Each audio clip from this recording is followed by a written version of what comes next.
Hello, নমস্কার। কেমন আছেন আপনারা? আমি চন্দ্রিমা, ব্যাঙ্গালোর থেকে। আর আজকে আমি একটা টপিক নিয়ে এসেছি। ভাবলাম আমি যখন চাকরি করতাম সেই সময় আমি কিভাবে, বা এখন তো চাকরি ছেড়ে দিয়েছি, তাও আমাকে মানে প্রায় ঘর থেকে আর্ন করলেও সেই মানে চাকরিজীবী মানুষদের মতনই সময় বার করে সব কিছু একসাথে পরিচালনা করতে হয়। সেটা কীভাবে করি আপনাদের সঙ্গে শেয়ার করি। কি হয়, আমি না সবসময় কিছু চটজলদি জিনিস ফ্রিজের মধ্যে রেখে দিই। যেমন তার মধ্যে হলো মাশরুম রেখে দিই, পনির রেখে দিই। যারা মাশরুম খান, মাশরুমে কোনো অ্যালার্জি হয় না, যাই হোক। তার মধ্যে সমস্ত রকম মশলা আর বিভিন্ন ধরনের মশলা আমি ইউজ করি।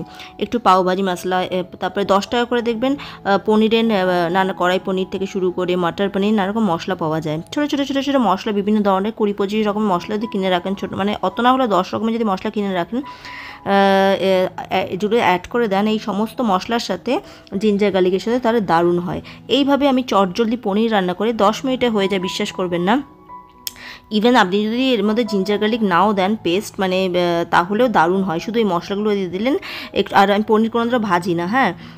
তার সঙ্গে একটুখানি কাসুরি মেথি দিয়ে দিলেন, আর একটা গরম গরম রুটি, একটু ঘি দিয়ে দিলেন।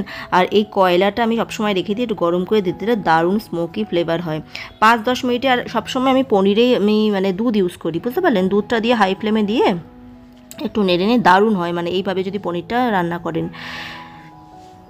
তো এতে কী হয়, সময়টা অনেকটা বেশি বাঁচে। দেখুন ভোরবেলার আমি উঠে গেছি। এখন ভোরবেলা বাইরের দৃশ্যটা আপনাদের দেখাই। দেখুন কীরকম কুয়াশা পড়েছে, প্রচণ্ড ঠান্ডা লাগছে আমার। হ্যাঁ, বেসিক্যালি এখানে এখন ইদানিং 6:30টার আগে অন্ধকারই থাকে, পুরো ঘুটঘুটে অন্ধকার। হ্যাঁ, তো দেখুন আজকে প্রচণ্ড কুয়াশা হয়েছে, একদম মানে ক্যামেরা লেন্সও হয়ে যাচ্ছে আর কি, আবছা হয়ে যাচ্ছে। এবার আমি আমাদের যা কাজ সেটা করতে থাকি। সকালে আমি 2 রকমের চা বানাই। একটা হলো বরের যে গাঢ় যে চা হয় নর্মালি, সেই চা গাঢ় দুধ দিয়ে যে চা বানায়। আর আমার হলো দার্জিলিং টি। আমি দার্জিলিং টি ছাড়া খাই না, পাতলা, তার মধ্যে চিনিও নেই কিছু, আর কোনো দুধও একদম 1 ড্রপ। সেটাই বাচ্চাকে দিই, কেননা রেগুলার বেসিসে এইসব খাওয়া একদমই শরীরের জন্য ভালো না। আর আমি সকালবেলায় চেষ্টা করি যতটা সম্ভব কাজগুলো এগিয়ে রাখার, কারণ আমি সবসময় ডালটা স্পেশালি বয়েল করে রাখি, না হলেও 5 ফোড়ন দিয়ে বেশি বেশি করি না, বয়েল করে নিই। এদিকে দেখুন আমি 4-5টা উনুন ইউজ করি, মানে একদিকে মাইক্রোওভেন ইউজ করি, একদিকে আমি 4টে আমার যে বার্নার আছে গ্যাসে সেটা ইউজ করি। তারপরে এই যে দেখছেন এইটা ইউজ করি, হ্যাঁ, ইন্ডাকশান ওভেন ইউজ করি। এইভাবে চারিধারে যদি আপনি করেন তো সময়টাও বাঁচে এবং সব কাজ জলদি জলদি হয়ে যায়। স্পেশালি যারা চাকরি করেন, সকালবেলা তো তারা বেরিয়ে যান এবং সন্ধ্যেবেলা আসেন। তো তার মধ্যে যদি আমি কী করি, যদি ডালটা করেও থাকি, কী করি, ডালটা করার পরে একটা বড় যে প্লেটগুলো আছে না, সেটার মধ্যে ঢেলে দিই।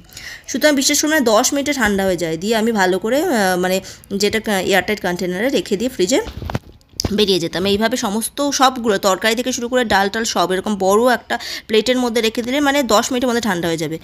তাহলে কি রাত্রিবেলা এসে আমি 2 মিনিটে সব কিছু ডাল, মানে হাফ অ্যান আওয়ার বেশি লাগেই না, ডাল রুটি যা যা বানাবেন, চিকেনও ইভেন চিকেন মাটন সবই করে এরকম সকালবেলা রেখে যেতাম। আর চিকেনটা স্পেশালি আমি সকালে বানাতাম না, চিকেন ফিশ রাত্রিবেলা আমি এসে ম্যারিনেট করে বা কিছু করে বা বানিয়ে রেখে যেতাম। Good morning. ওঠো ওঠো ওঠো।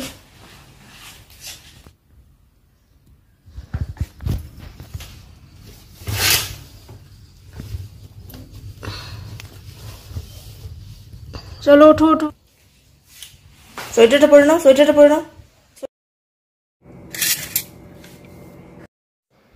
তারপর আমি সকালে চেষ্টা করি কী বলুন তো, ব্রেডের বা ওটসের কোনো জিনিস বানাতে। আর ইদানিং আমি ছাতু পাওয়া যায় না, আমাদের তো কলকাতাতে ছাতু পাওয়া যায়, এখানে ছাতু খুব রেয়ারলি পাওয়া যায়। ছাতুর যে মানে যে ছোলার যে মানে মানে ড্রাই যে ছোলাগুলো পাওয়া যায় না, ওগুলো আমরা কিনে আনি, এখানে মিক্সিতে পেস্ট করে নিই। তো দুধ ছাতু অনেক সময় বর খেয়ে যায়, অনেক সময় ওটস খেয়ে যায়। আমি তো ভাতই খাই বলেছি মোস্টলি, কিন্তু অথবা এই এগের ওপর দিয়ে ব্রেড দিয়ে, মানে বেসিক্যালি ব্রেডের নানা রকমের যে ইয়েগুলো হয় সেগুলো করি, কারণ এতে কী হয়, টাইম বেঁচে যায়। আর কি হয়, ভাত ডাল আমি অলরেডি বলেছি সকালে আমার বানাতেই হয়, কেননা মানে নইলে আমি ডালটা ফ্রিজে রেখে দিই। এনিহাও মানে ভাত ডালটা করতে হয়, কেননা নইলে স্কুলেও কি নিয়ে যাবে বাচ্চা। আর রাত্রিবেলা আমি তরকারিটা কী করি জানেন, যে কোনো তরকারি, 2টো তরকারি বানিয়ে ফ্রিজে রেখে দিই এবং সকালে উঠে সেটা গরম করি না, ওই ইনট্যাক্ট মানে ইয়েতে দিয়ে দিই, টিফিনে দিয়ে দিই। এইভাবে বরকেও দিয়ে দিতাম, একদম খারাপ হয় না, গরম করবেন না কোনো দিনও। হ্যাঁ, তো এইভাবে তাহলে সব কিছুই হলো, অথচ কোনো প্রবলেম হলো না। এইভাবে আমি মানে যখন চাকরি করতাম এভাবে করতাম, এবং সকালে বেরিয়ে গেলে রাত্রিবেলা চলে আসতাম, তার মাঝে তো কোনো কাজ করতে পারতাম না। তো রাত্রিবেলা করতে হবে কাজ, নাহলে সকালবেলা উঠে এই কাজগুলো আমি এভাবে সম্পন্ন করি। আর এখন তো যেহেতু আমি বাড়িতে থাকি, বাড়িতেও আমি বাড়ি থেকেও আর্ন করি, এবং সেই সময় এই কাজে বাড়ি থেকে আর্ন করলে কি একটা ফ্লেক্সিবিলিটি আছে জানেন, যে মানে যখন তখন আপনি যা ইচ্ছা আপনার মুড অনুযায়ী আপনি কাজটাকে সাজিয়ে গুছিয়ে নিতে পারেন, যেটা কোনো অফিসে কাজ করলে সম্ভব হয় না। আর আমি না চেষ্টা করি রোজকার যা যা ছোটো ছোটো কাজ, যেমন ক্লিনিং থেকে কুকিং থেকে সব একটু একটু করে রাখি। যেমন ধরুন ড্রেসিং টেবিলটা নোংরা হয়ে আছে, সঙ্গে সঙ্গে ড্রেসিং টেবিলটা একটুখানি ঝেড়ে পুছে দিলাম। হ্যাঁ, যদি দেখি আমি কোনো জায়গায় বিস্কুট ফুরিয়ে গেছে, সঙ্গে সঙ্গে রিফিলিং করে নিলাম। যদি দেখছি মুড়ি ফুরিয়ে গেছে, রিফিলিং করে নিলাম। হ্যাঁ, তারপরে আমি আমার জন্য নিজের জন্য একদম সারাদিন খেটে খেটে মরে যাবো এরকম আমি অতটা, মানে আমি একটু স্বার্থপরই বলতে পারেন। আমি নিজের জন্য নিজেকে খুব বেশি প্রায়োরিটি দিই, কারণ আমি না বাচ্চা হওয়ার পরে অনেক বেশি ফ্রাস্ট্রেশনে চলে গেছিলাম, 2-3 বছর। কেননা বুঝতেই পারছেন যে ওই সময় করার কেউ নেই, মানে আমি মায়ের কাছে 3 মাস ছিলাম, তারপরে চলে আসার পর কেউ করেনি আমার জন্য। হ্যাঁ, বড় করেছে, কিন্তু বড় তো আর কত পেরে ওঠে, সে তো নিজে অফিসে চলে যেত, তাই না? সুতরাং আমি ওই ফেজের মধ্যে যে দিয়ে জাগিয়েছি, সুতরাং আমি এইটুকুনি বুঝেছি এবং করোনা হওয়ার পরে লাইফটা খুব ছোট। তো নিজের জন্য, নিজের ভালো লাগার জন্য, নিজের সুখের জন্য একটুখানি যদি টাইম না দেন, নিজেকে ভালো না রাখেন, আপনি আপনার ফ্যামিলিকেও ভালো রাখতে পারবেন না। আর সবচেয়ে বড় কথা, জীবন তো একটাই। আমি এই জীবনে যেটুকুনি বাঁচবো ভালোভাবে বাঁচবো, এবং সব কিছু ভোগ করে যাবো। আমি কোনোদিনও কোনো জিনিস তুলে রাখি না, জানেন তো। কোথা থেকে কোথায় চলে যাচ্ছি টপিকের বাইরে, তাও বলছি আর কি। সব জিনিস ইদানিং বেশি বেশি করে উপভোগ করি, কেননা মানুষ জানে না কদিন তার সে আছে। সুতরাং আমি মানে আমার আশেপাশে এত দেখেছি এইভাবে, যার জন্য আমি এটাই মানে আপনাদের সাথে শেয়ার করলাম। যাই হোক, তো আমি যেহেতু ঘরে থাকি, তো আমি কি করি, গান চালিয়ে দিই। যে গানটা আমি এখন চালাতে পারবো না, চালাই কপিরাইট এসে যাবে। গান চালিয়ে সোফা টোফা ঠিক করা, যা যা রেগুলারের কাজ। মানে আমি বেসিক্যালি 6টার সময় উঠি, কোনো দিন 6:30টাও হয়ে যায়। 6টার সময় উঠে থেকে ছেলে সমস্ত কিছু রেডি করে 8টার সময় ওকে বাসে দিয়ে আসছি ইদানিং। বাসে দিয়ে আসার পর 8টা 10 থেকে বরের জন্য সব কিছু টিফিন বার করে ওকে 9টা 9:30টায় ও বেরিয়ে যায়। তারপরে পুরো সোফা টোফা ঠিক করা, বিছানা ঠিক করা, তারপরে মানে জামা কাপড় এগুলো যে হয় আমি চেষ্টা করি রোজই ওয়াশিং মেশিনে দিয়ে দেওয়া। কোনো দিন কাজের জন্য হয় না। হ্যাঁ, কিচেনটা হালকা করে ক্লিন করে নেওয়া, যা যা ড্রেসিং টেবিল যা আছে, নর্মাল খাবার টেবিল যা আছে সব পরিষ্কার করা, নোংরা জামাকাপড়গুলো ঠিক জায়গায় রেখে দেওয়া। হ্যাঁ, এইসব ছোটো ছোটো কাজগুলো কিন্তু যদি জমিয়ে রাখেন, অনেক মানে একটু একটু করে অনেক জমে যায়। আর আমাদের এখানে তো কাজের লোকের এত বেশি এক্সপেন্সিভ, বিশ্বাস করবেন না। যারা এখানে ম্যাক্সিমাম মানে প্রত্যেকেই এখানে সবারই মানে সবই কাজের মানুষ আছে, মানে ঝাড়ু পোছা তো বার্তান সবারই আছে, বাদ দিন রান্নার লোক সবার আছে, ড্রাইভার আছে। কেননা এখানে 2জন মানুষ ইনকাম করে, মানে কাজের লোকের উপর ছেড়ে দিয়ে তারা চলে যায়, অথবা দাদু দিদিমারা থাকে। তো কাজের লোকের ওপর ছেড়ে দিয়ে আমি আমার বাচ্চাকে যেতে পারবো না। আমি ওরকম মানুষ, বিশ্বাস করুন। আমি মানে বাঁচতেই পারবো না, যে আমার বাচ্চা কি খাচ্ছে, কি যেমন তেমন করে একটা আর্ন করলেই হলো আমার, আর আমি বাচ্চাকে দেখবো না, আমি পারবো না। তো যার জন্য আমি ছেড়ে দিয়েছি আমার চাকরি, কিন্তু আমি ঘর থেকে আর্ন করি। তো সেই জন্য আমি যেইটুকুনি মানে আমার নিজের কাজটাকে আমি সুন্দর করে নিজের মতো গুছিয়ে নিতে পেরেছি। যেমন আমার যখন ইচ্ছা আমি বিছানাটা মানে সকালেই মোস্টলি কাজগুলো আমি চেষ্টা করি করে ফেলার, যাতে কি হয় সন্ধ্যেবেলা আমার বাচ্চা আসে, এবং সন্ধ্যেবেলাও এখানে মারা যারা চাকরি করে তারা ফেরে। তারা কি করে, সকালবেলা তার কাজের লোক বা কাজের মেয়েদের উপর দিয়ে যা তা করে, মানে যা করে যায়। তারপরে সন্ধ্যাবেলা থেকে তারা বাচ্চাকে নিয়ে বসে, তাদের পড়াশোনা সব কিছু। এখানে অবভিয়াসলি মানে ম্যাক্সিমাম আমি দেখেছি বাচ্চাদের পড়াশোনা নিয়ে বসতে না, তারা স্কুল থেকেই সব জেনে আসে, মানে স্কুল থেকে মানে জন্মানো থেকে তারা পণ্ডিত আর কি। হ্যাঁ, 2-3 থেকে নিজেদের পড়া নিজেরাই করে, কিন্তু আমি অবাক হয়ে যাই শুনে, বিশ্বাস করবেন না। ওই আমাদের তো হয় না, মানে আমাকেও ইভেন আমি 11-এর পর থেকে সিরিয়াস হয়েছি, আমার দিদি মেয়েকেও করতে হয়, তাকেও পেছনে মানে করতে হয়েছে।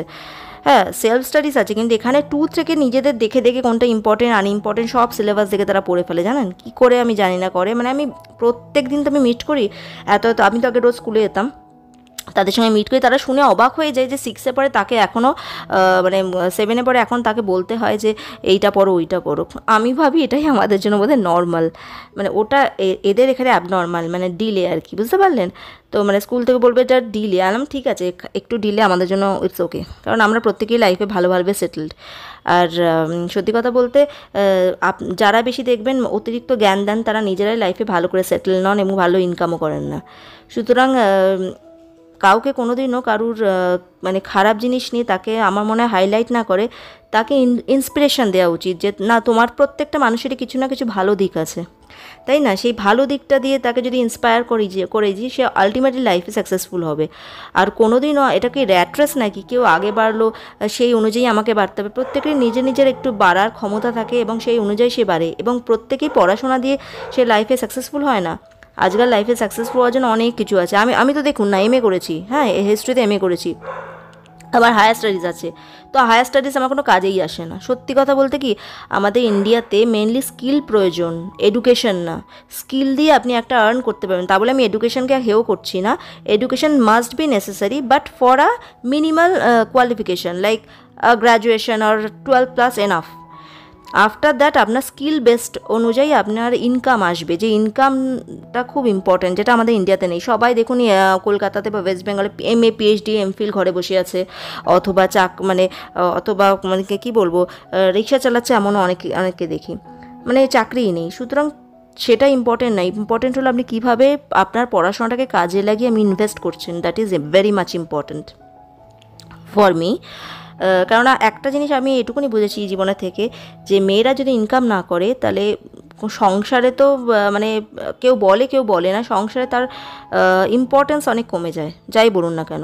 কারণ আপনি যদি কিছুভাবে 100টা টাকাও দিয়ে যে একটা কাউকে খাওয়াতে না পারেন, তাহলে আপনার মানে যোগ্যতাটা কোথায়, না? আমার তো সেটাই মনে হয়। যদিও আমি মানে যারা হাউস ওয়াইফ তাদের তো আমি মানে তাদের শতকোটি নমস্কার, এবং মানে আমি নিজেই হাউস ওয়াইফ সেই জন্য বলছি, তাদের মতো কাজ 24 আওয়ার্স ডিউটি কেউ দিতে পারে না, নোবডি এলস।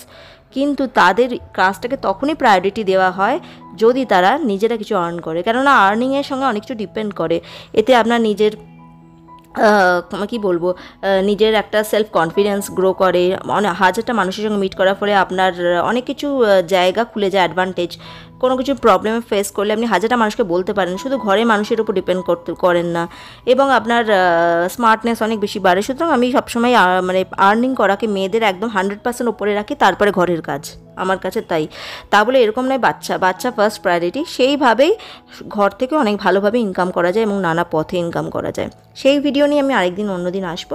তো আমি এখন দেখুন এই যে স্টিলের যে বাসনটা আছে, এটা না আমি ওকে খুব একটা দিতে চাই না, কারণ স্ক্র্যাচ করে দেয়। এটা প্রেস্টিজের, দারুণ, এটা মানে স্টিলের বেসিক্যালি আমি খুব পছন্দ করি, এটার মধ্যে কোনো সাইড এফেক্ট থাকে না রান্না করা। কিন্তু আমি হালকা করে ধুয়ে নিই, আর এইগুলো হালকা হালকা করে ধুয়ে রেখে দিই, সো দ্যাট ও এসে বাকি কাজগুলো করতে পারে। কেননা একদম নোংরা বাসনে ঘেন্না লাগে বলুন, তাই না?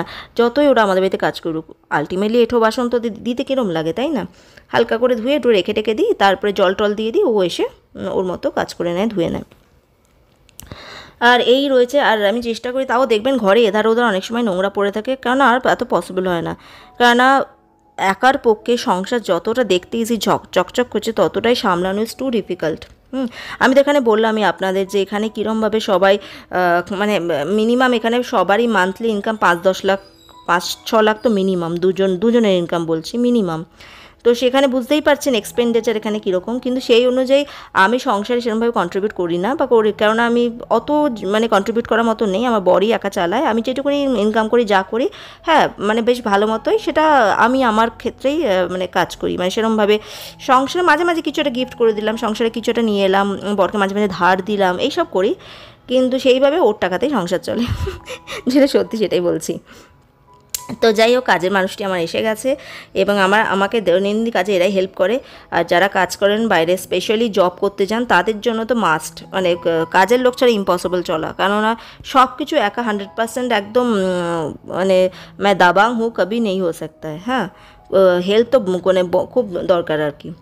আর আমি এই ডিশওয়াশারটা জানেন করোনা হওয়ার সময় কিনেছিলাম, 4-4.5 বছর 5 বছর মতো এর হয়ে গেল। তো বিশ্বাস করবে না, আমি এইটা কিনেছি।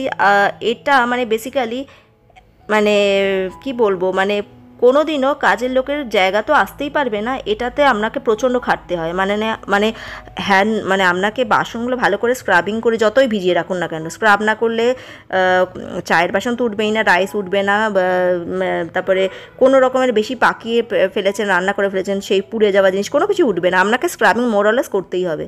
আর ইভেন কাঁচের বাসন ধোয়ে মানে সেরকম করে অনেকক্ষণ পড়ে থাকলে সেটা ধোবে না, ভালো করে আপনাকে প্রথমেই খাওয়ার পরে ভালো করে ধুয়ে রেখে দিতে হবে। তবে করবে, তারপরে এরকে সেট করতেও প্রচণ্ড টাইম লাগে, বিশ্বাস করবেন না। তো যাই হোক, আমি কখনোই রেকমেন্ড করি না ডিশওয়াশার। বাইরের লোকদেরও মানে তারা করে, দেখবেন অধিকাংশই তারা কাঁচের বাসন ইউজ করে। কাঁচের বাসন তাও মোটামুটি ক্লিন করে, ভালোই ক্লিন করে, কিন্তু তাও ওই হালকা করে আপনাকে স্ক্রাবিং করতেই হবে। এবং সেটাকে বলে না, যদি বলে কি হয়, আমাদের কোম্পানির কি হয় যে আমরা ভিডিওগুলো বানাচ্ছি, এখানে কি হয়, একটা কোম্পানি দেখছে আমাদের ভিডিও, তো সেটা যদি তার কাজেই না লাগলো তাহলে আমাকে কেন পেড প্রমোশন দেবে, তাই না? তো সেই জন্য কেউ বলে না, কিন্তু বেসিক্যালি আমার কাছে ডিশওয়াশারের কোনো ভ্যালু নেই। আমি ওই জন্যই বলছি, যারা ডিশওয়াশার বানান সেসব কোম্পানিরা প্লিজ দয়া করে এমন একটা ডিশওয়াশার বানান যেটা ইন্ডিয়ান সিস্টেমে রিয়েলি ওয়ার্ক করে। এবং আমাদের যদি ঘষতে মাজতেই হয় তাহলে ডিশওয়াশারের কী প্রয়োজন, এবং সেট করতে যদি এত টাইম লেগে যায়, তারপর ধুতে তো মিনিমাম 1 ঘন্টা লাগেই। হ্যাঁ, মানে 1.5 ঘন্টা, মানে 1 ঘন্টা কম, ভালো পরিষ্কার হয় না যদি 2 ঘন্টা না দেন। তো মানে তো যাই হোক, আমার মতে সেটাই, কাজের মানুষের কোনো সাবস্টিটিউট নেই। হাতে ঘষে মেজে যেভাবে ডোলে ওরা পরিষ্কার করে, কোনো মেশিন সেটা করতে পারে না, যারা বলে মিথ্যে বলে।